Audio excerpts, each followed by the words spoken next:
how long have you been working on violins? 46 years now, so it's a little while. This is the workshop of a luthier. Yeah, Luthier, that's kind of a funny name, isn't it? It's actually like an old French word, I believe, for a lute maker. Not too many of them anymore. A luthier is someone who devotes their life to crafting and repairing stringed instruments. It's a time-consuming endeavor.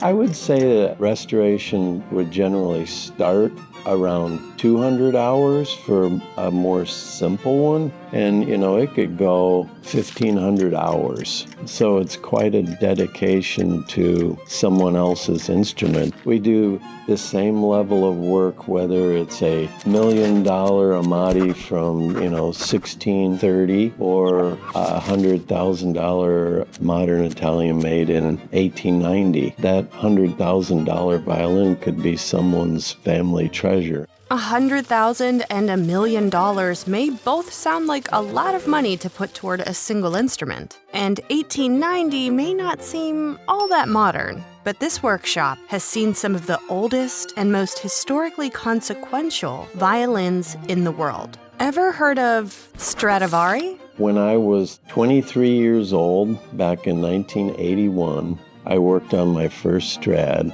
It was a famous Strad called the Adam Stradivari of 1714. It is a magnificent instrument. That was my first one. Luck just, shined on me. That's the original label inserted by Stradivari. The instrument I find the most interesting are the Niccolo Amatis from right around 1630.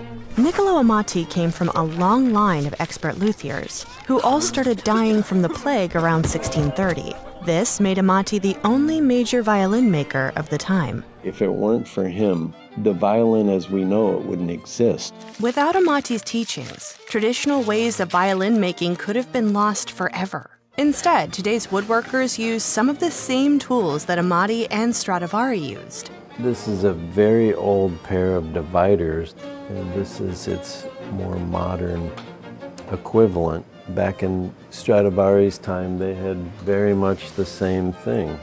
There is a certain level of satisfaction of bringing it back to a really, really, really nice jewel of an instrument that some musician will cherish for the rest of their life. Restoration is a complicated job, and there are many different levels since you've got deterioration, cracks, deformation. All violins have their own personal voice. We try to bring out the potential of that voice and maximize it so that the player can bring it out even more.